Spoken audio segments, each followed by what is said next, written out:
então, uma dinâmica social. E se você tiver com essa dúvida, aluno, fica esperto, porque às vezes a gente confunde isso. Ah, professora, então naquele quadro, famigerado quadro, da divisão naquela pirâmide social, clero, nobreza e povo, vou cortar ali, vou criar a burguesia? Não vai, não. A burguesia faz parte do povo. Guarda isso. Na sociedade estamental, a burguesia ela está, de alguma forma, incorporada a essa noção de povo. Por uma razão, o burguês pode ter dinheiro, mas ele não tem poderes políticos e ele não tem terras. Terra, na transição da Idade Moderna, da Idade Média para a Idade Moderna, é fonte de poder. Bom, chego no final. Guerras.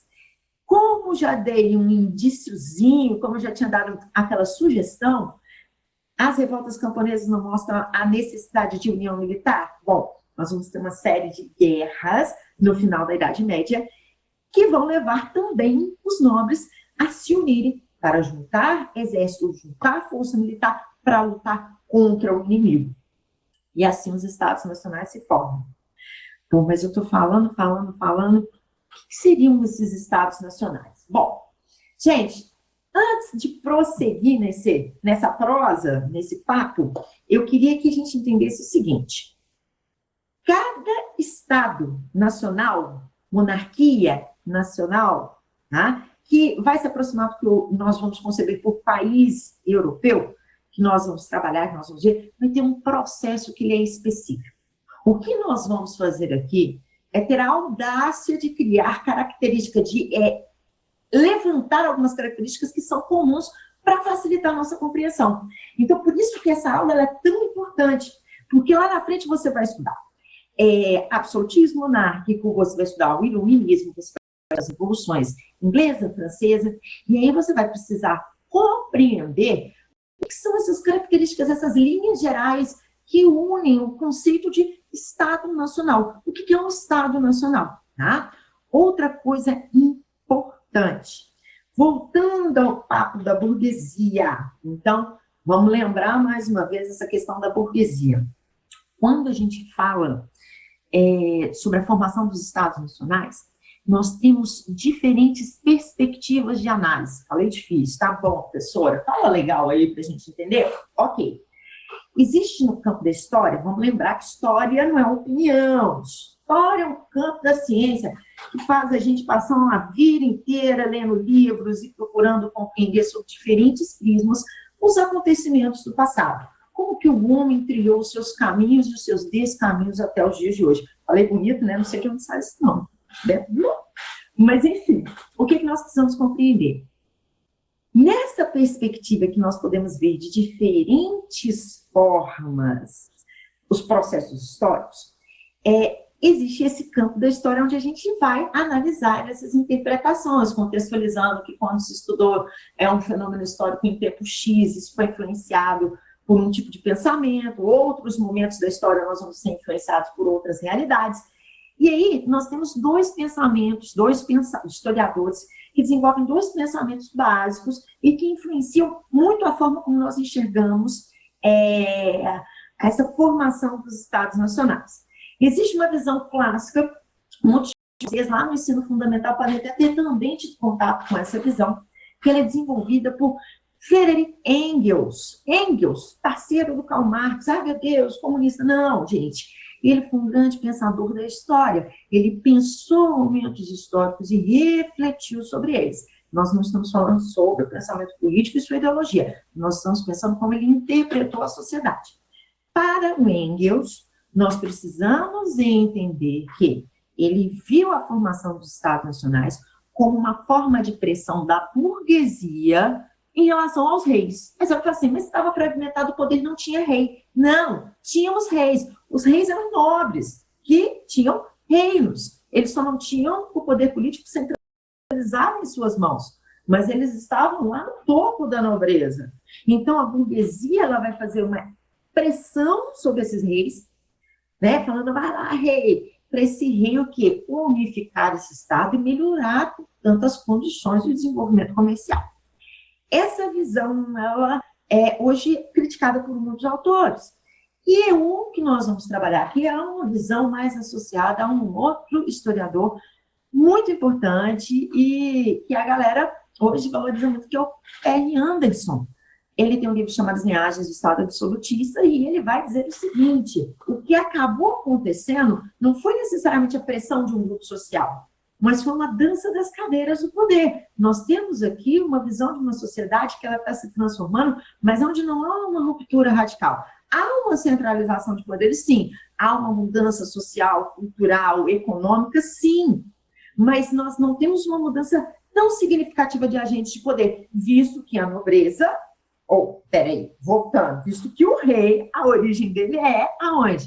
Na nobreza, tá? E aí, então, nessas guerras, essas uniões de nobres, casamentos, uniões de territórios, elas vão dizer muito sobre essa visão de Perry Anderson, né? Isso é pesado, eu sei, gente. Isso é historiografia, mas é importante que você saiba que existem diferentes formas de se encarar este processo. Bom, mas então vamos falar um pouquinho mais, vamos entender. Nós, quando falamos de formação dos Estados Nacionais, nós estamos pensando, portanto, na centralização de poderes nas mãos do rei. E quando a gente pensa na centralização de poderes nas mãos do rei, eu queria que, então, a gente começasse. Olha só, isso que eu apresento para vocês é muito útil nos nossos estudos, são os mapas mentais. A gente pega um conceito central e vai transformando ele numa rede de significados a partir de quê? A partir de palavras chaves que nos levam a desenvolver raciocínios. Então, é legal, tenta aí copiar, imitar. Depois, em outras aulas, tente, no final, elaborar um mapa mental de tudo aquilo que você aprendeu na aula. Gente, ó, estudar assim é 10. Você vai ver que na hora que você tiver que fazer aquela revisão antes da prova e tudo mais, vai dar um clarão na sua cabeça, você vai ficar muito mais seguro. E aí, olha só, nós temos aqui o Exército Nacional Permanente. Falei com vocês, uma das principais características no processo de centralização política é a formação de um exército nacional.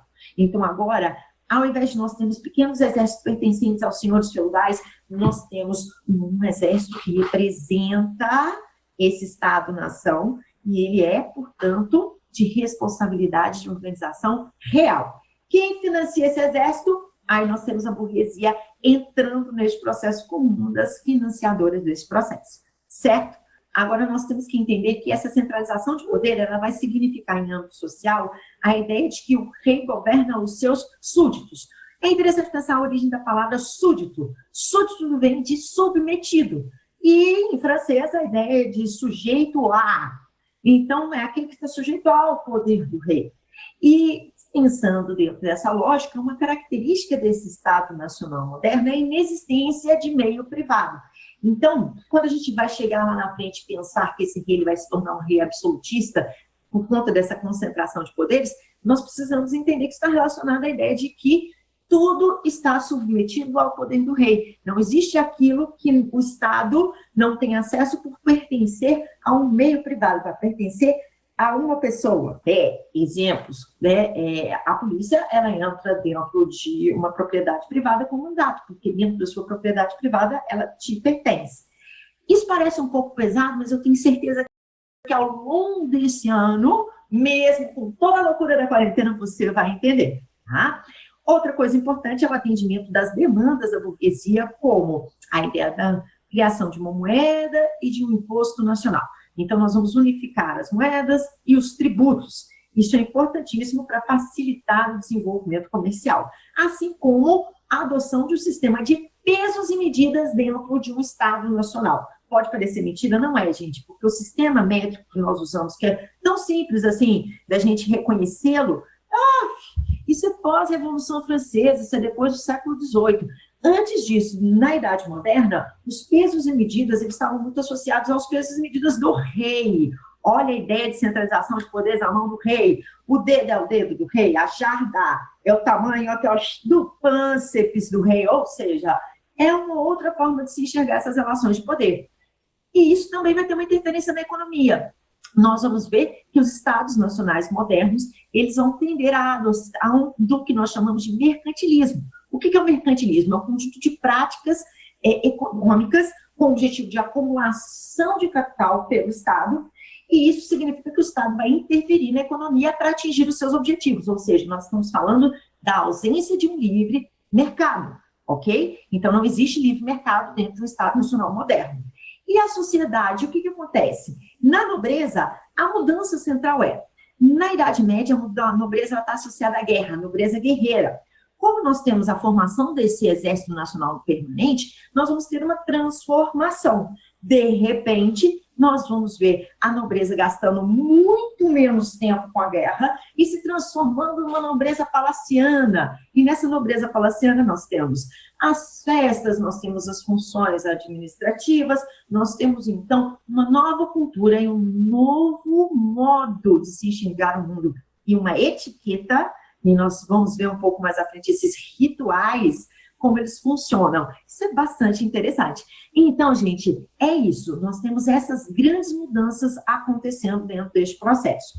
Já sabendo, então, como funciona a centralização de poderes na formação dos Estados nacionais modernos, quais são essas características gerais desses Estados modernos, vamos conhecer a formação brevemente de 4 Estados, que têm características similares e que nós vamos conseguir aplicar um pouco deste mapa mental. Recomendo, inclusive, que depois, à medida em que a gente for avançando nessa segunda parte final da aula, você vá reconhecendo nesse mapa mental esses elementos. No caso da Península Ibérica, o que é a Península Ibérica, professora? Pelo amor de Deus! Península Ibérica é essa região aqui, ó. Começa aqui, gente. Onde nós temos hoje Portugal e Espanha. Ó, e primeira coisa, esse é um mapa, tem alguns parâmetros que nós temos que entender. Vamos ler um mapa, gente, pelo amor de Deus. Ó, nós temos aqui algumas informações cronológicas, então nós temos o avanço da expansão islâmica dos povos, então, muçulmanos, liderados por Maomé inicialmente, e isso significa, então, que nós temos cores diferentes para mostrar avanços em períodos diferentes. No caso, nós vamos nos concentrar na informação relativa à Península Ibérica. Nós temos um dado aqui que está oculto, mas só para vocês entenderem que o nome dos países que estão aparecendo aqui não significa que esses países tinham nome nas datas que estão sendo identificadas aqui na legenda, mas sim o nome dos países na atualidade, só para a gente poder sacar melhor onde que é o quê, beleza? Bom, o que acontece, gente? Maomé é o profeta muçulmano. Essa é uma história interessantíssima que você tem que conhecer, porque nós temos hoje que quebrar estereótipos e preconceitos, e o conhecimento, já falei isso, é a nossa maior arma. Nós temos aqui a seguinte relação. Maomé, além de um profeta, ele conseguiu ser um grande aglutinador de povos que viviam de forma isolada na região arábica. E aí nós estamos pensando aqui uma região que ela é marcada por uma história muito antiga, mas uma história de povos muitas vezes sedentários. E ele conseguiu unir o poder em torno de uma figura religiosa. Então, a religião uniu os povos dessa região. E, por isso, a expansão aqui na área mais escura do período em que Maomé estava vivo e até a sua morte. Após a sua morte, nós teremos o Califado Ortodoxo, que vai expandir para o norte da África, ok? E para o Oriente Médio, chegando até os limites da Ásia. Bom, o que nos interessa é a terceira onda de expansão islâmica, aonde nós teremos aqui a expansão em direção à Península Ibérica, o Califado Omíada, que vai de 661 até 750, ou seja, a partir do século VII e durante o século VIII, nós teremos a máxima dominação do território, onde hoje nós temos Portugal e Espanha, de povos islamizados, que ficaram conhecidos, vamos ver, mouros. Mouros, então, portanto, são os povos islamizados que vêm viver nessa região, na Península Ibérica, ok? Bom, então, o movimento de expansão islâmica chegou até o continente europeu. E aí nós teremos um movimento de reação dos reinos cristãos. Então, obviamente, nós teremos aí uma participação e até um investimento da Igreja Católica nesse processo para a expulsão dos mouros da Península Ibérica. Isso vai levar à união dos nobres, à união dos exércitos, casamentos, alianças, e esse movimento ficou conhecido como Guerra da Reconquista. Ó, a Guerra da Reconquista, gente, ela vai levar à formação de Portugal, vai levar à formação de Espanha, e a questão mais interessante que eu queria trazer para vocês, porque ela é a base de muitas das polarizações que fazem parte da história da humanidade. Aqui nós vamos ter uma construção importante, que o quadro, porque ele mostra a essência da guerra. O eu, o reino cristão, a nobreza, o rei, a cruz, indicando que são reinos cristãos, a coroa indicando um rei, e do outro lado nós temos os povos muçulmanos, os mouros. Observem a tentativa de mostrar uma certa inferioridade estética na forma que você interpreta essa imagem. Nós estamos vendo aqui um ar de superioridade pelo lado do nós, então, desses reinos cristãos. O apogeu deste processo, né, vai acontecer na primeira fase, ainda no século XII, a formação do Reino de Portugal. E no século XIV, depois de uma crise sucessória, na sucessão do trono interna de Portugal, chamada Revolução de Avis, nós teremos a consolidação do Estado Nacional Português. E do outro lado, na Espanha, nós temos o marco do ano de 1492, quando o Reino de Castela e o Reino de Aragão vão se unir através do casamento de seus príncipes, Isabel de Castela e Fernando de Aragão. Então, observe como que a guerra ela vai ser importante, como também foi para a formação da França e da Inglaterra. Aqui nós temos um elemento interessante. Olha só, gente, aqui nós tínhamos uma realidade de fragmentação de poder e de disputa. Olha só que interessante com o passar do tempo. Essa guerra, apesar de chamar Guerra dos 100 anos, ela durou muito mais de 100 anos, galera. Ela vai começar de 1137 e ela só termina em 1453. E neste processo, esse mapa é interessante que ele vai mudando, então vai observando que ele é um movimento. Durante mais de 100 anos, o que hoje nós vamos chamar de ingleses, que viviam, portanto, aqui, nesta região, então eles vão estar sendo marcados aqui pela área cinza, eles vão disputar territórios, onde hoje nós temos o território da França. Olha com o passar do tempo, essa disputa ela vai mostrar vai-vens de conquistas territoriais. Isso é muito legal, porque o que isso, em termos práticos, significa? Os nobres se organizando, se unindo, disputando território, ganhando territórios, perdendo territórios.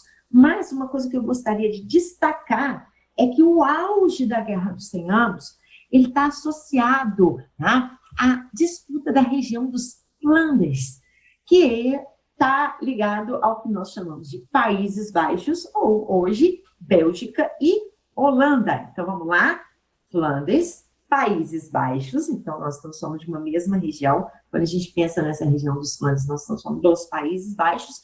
E quem são os Países Baixos? Hoje, Holanda e Bélgica. Essa região, ela é, mesmo durante a Idade Média, lembra que eu falei que não dá para sair generalizando?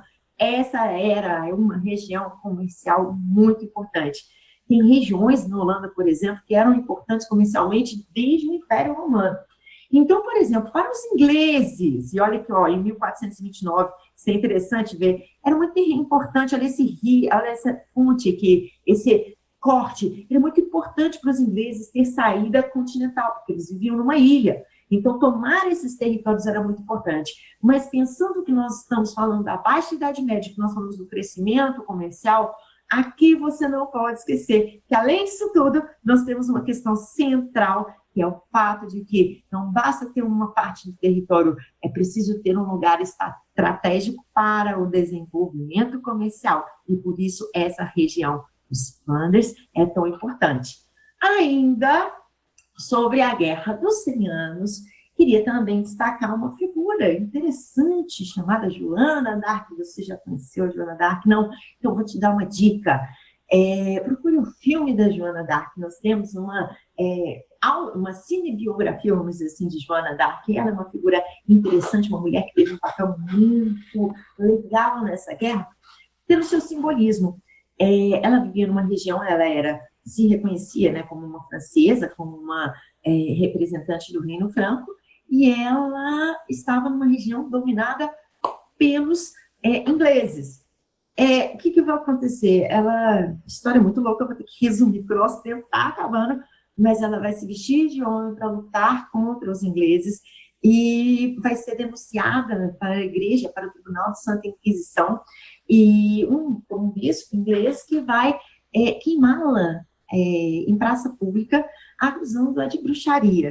Isso é uma história muito interessante, ela passou a ser um símbolo dessa resistência, com um certo caráter religioso, e um papo para uma outra hora. Na atualidade, na França, nós temos, inclusive, alguns grupos de extrema-direita que estão reconfigurando essa imagem da Joana d'Arc para adaptar aos seus ideais, mas isso é um papo para uma outra hora, só para deixar um pouquinho atrás da orelha de vocês, se quiserem ter interesse, de um exemplo de como as figuras históricas elas vão sendo apropriadas, reapropriadas, e até mesmo o significado de suas ações vão sendo banalizados em alguns momentos.